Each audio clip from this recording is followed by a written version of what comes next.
April 1st kicks off the Spotlight Week for Goliath. Is he a sleeper hit or just an undersized giant? I'll revisit Khonshu, break down Goliath's best decks, and see if Cersei and Gwenpool are worth your Spotlight keys. Let's grow this meta. So Khonshu is an interesting card to discuss because a ton of people got this card. So it was just a lot of mirror matches, which makes it so difficult to evaluate a card because now if you want to win, you need to build into those mirror matches because you're facing them so much.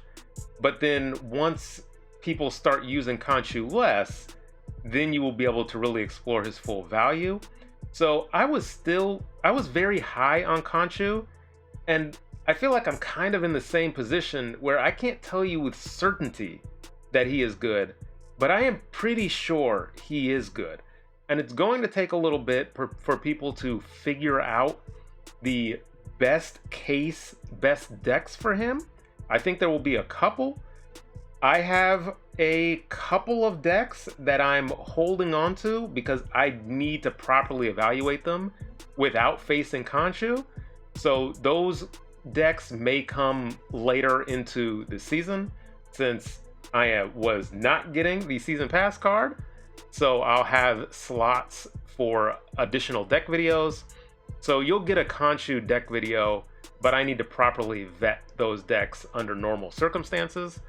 That said, I still think he's worth getting. I think he will be a strong card. You need to, at some level, like discard because it's very much a discard card.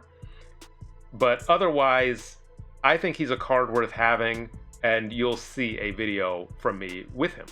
The full Spotlight Week, of course, includes Goliath, Cersei, which is kind of a randomish card, Gwenpool, a former season pass card, and so let's start talking about Goliath. So Goliath is an ongoing card, and his power just grows the more ongoing cards you have. So this is only going in ongoing decks, pure ongoing decks, which have plenty of counters.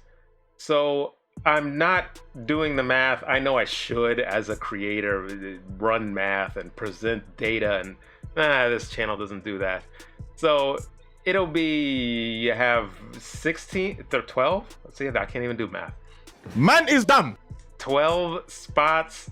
So if every other card is ongoing, then it can get up to a 12 because it has one power on its own. So it can get up to a 212. So it's decent. You're not going to be filling up lanes with all ongoing cards. You're all likely going to have Spectrum as well. So you might be able to get it to a 2, 5, 6, 7, 8, something like that. That's good overall for a 2-cost card. And let's get to the decks. Series 2, we just lean into Spectrum and Onslaught. We have a lot of good ongoing cards. We have Armor and Cosmo. You're going to see them a lot in these decks because you need Cosmo to protect against Enchantress and Rogue. And we're just loading up with a ton of ongoing cards to increase our Goliath. Onslaught works great in a Goliath lane by doubling up his power. And then Spectrum, alternatively, just buffs all of your ongoing cards, of course. And now on to Series 3. So Series 3, it's just more of the same, some slight tweaks. We get access to Mystique, which can double up any of your ongoing cards. There is the Nebula and Punisher combo, where you can play those two in the same lane, and now you're either buffing up the Punisher, or they're avoiding that lane, and now Nebula is scaling. Howard the Duck is just a low-cost ongoing card. You can see what's upcoming. It helps you snap and retreat. And now onto the no limit version Goliath deck. I've decided to throw in Captain Carter and Captain America and Captain America again.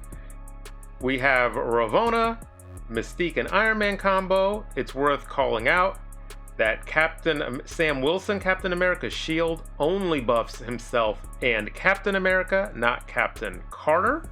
She is from Britain, so she doesn't count.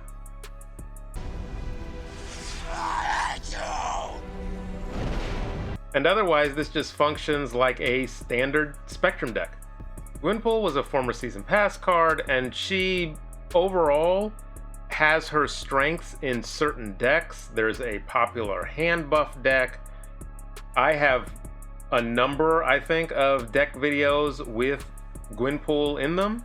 Everything from Galactus to everything else. I forget. It's been a while, but I featured Gwenpool quite a bit. And then Cersei, who I've also featured quite a bit, but for a different reason. She is just as random as they come.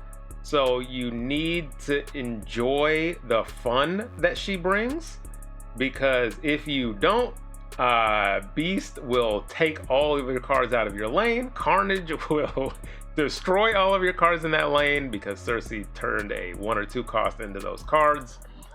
So there's some high level of variance here. She can also just flat out win you the game by changing, let's say, goblins or other cards that are not great, that have been negatively afflicted, and now you just totally flip a lane on an opponent unexpectedly. So she has her uses in specific decks, but also you need to be able to handle the randomness that she brings. So will Nerd Dynamite be getting Goliath? No, I won't be. This card just is not interesting to me. It might be good a la Speed, how Speed is played as just a good 3-cost card in ongoing decks or other certain decks. And so that's my idea for where Goliath slots into, but it's just not an exciting card, and I just have no interest in leaning that heavily into ongoing decks because all of the tech that is possible against them. And so it's just a card I'm going to avoid. As usual, thanks to all the members of the channel, and thank you to everybody that watches this deep into the video. One of the slight tweaks I may end up making is, as long as I'm making preview videos, that is not a guarantee just because of real life. But as long as I'm making them, I may open this up to the dollar member tier instead of just the hero member tier. I probably will, just as a bonus to people that support me, a bigger bonus. So be on the lookout for that. As far as these cards go, Goliath is a bad card. Not really, but I'm putting a bad card on there. And really my logic is he's just not going to be played that much, I don't think. So that'll be a little interesting to see. During release week, of course, you'll see him, maybe. But also, coming out of that, I just don't know if he makes the cut in a lot of decks. So that's why ultimately I'm ranking him as a bad card. Cersei, she is a bad card as well. She's a fun card. I enjoy her from time to time. I use the card in a couple of different decks.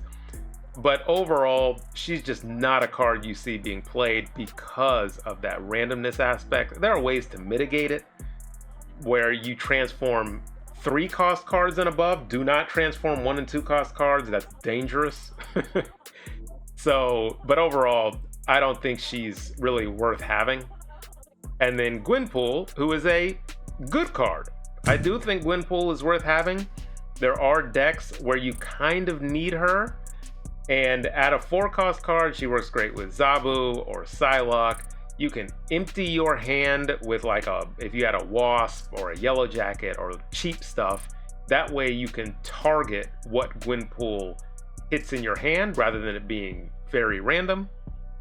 And so that is what I think of this Spotlight Week. I overall don't advise you to use your tokens, or definitely not your tokens, but your keys either. If you really want Goliath for some reason, I guess, because Cersei, there's fun to be had there. Gwenpool is a good card. So it's up to you, but I will be avoiding this week. So until next time. Only buffs himself and Captain America, not Captain Carter. She is from Britain, so she doesn't count.